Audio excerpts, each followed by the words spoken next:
Magandang gabi, pambungad sa ating newscast. Tumitindi ang tensyon sa Davao City sa pagitan ng mga taga-suporta ng puganteng si Pastor Apollo Quiboloy at ng mga kapulisan.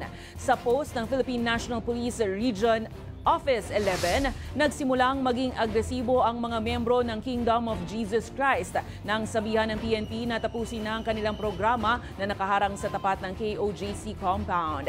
Pero nang hindi sila sumunod ay idinisperse na sila ng mga pulis sa karaw ng bato, ng malalaking bato at madumi at mapanghing tubig ang mga rallyista sa mga pulis. Base sa datos ng PNP, 18 miyembro ng KOJC ang naaresto. Nitong linggo lang din ang nagkaroon ng rally sa Davao City kung saan 6 umanong PNP members ang nasaktan sa girian. Naniniwala ang pulisya na nagtatago pa rin ang puganteng preacher na si Apollo Quiboloy sa isang underground bunker sa loob ng kanyang compound sa Davao City batay sa radar device. Sa gitna naman ng marahas na engkwentro sa pagitan ng mga pulis at mga tauhan ni Quiboloy, sinabi ng pulisya na self-inflicted ang mga tinamong sugat ng mga nagbarikadang supporter. Ang balitang A to Z hatid ni Ian Maghanoy. Hindi totoong nagmamalabis ang mga pulis laban sa nagbarikadang supporters ng puganteng si Apollo Quiboloy sa Davao City ayon sa Philippine National Police.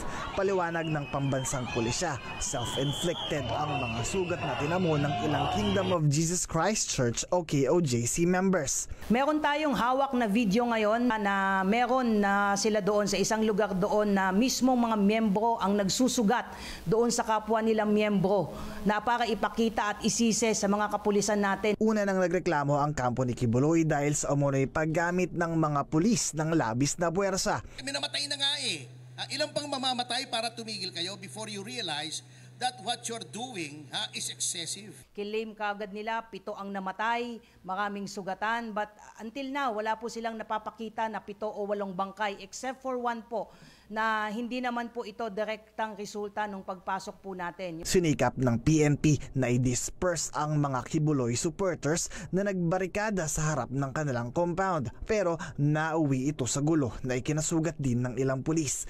Inaresto ng pulisya ang ilang Quiboloy supporters at sasampahan sila ng kasong obstruction of justice at direct assault. Nagbabala na ang Davao Police na puwersahan itong tatanggalin ang mga harang na inilagay ng Quiboloy supporters malapit sa Davao City Airport. Gayunpaman, sa tulong ng radar device, positibo ang pulisya na malapit nang maaresto si Quiboloy na pinaniniwala ang nagtatago sa underground bunker sa loob ng kanyang compound. Meron po tayong isang area doon na ang estimate po natin is mga 20 to 30 meters from the ground at may nadedetect po tayong sign of life. Being answerable to the law must take it. Meron namang process. Giit ng kampo ni Quiboloy, pinupolitika lamang ang kanilang leader. Pero paalala ni Executive Secretary Lucas Bersamin, seryoso at sobrang bigat na mga kasong kinakaharap ng puganting preacher. Kabilang ang Federal Bureau of Investigation sa Amerika sa mga naghahanap kay Quiboloy dahil sa mga kaso ng labor trafficking, sex trafficking at child abuse. Para sa Balitang A to Z, Ian Maghanoy.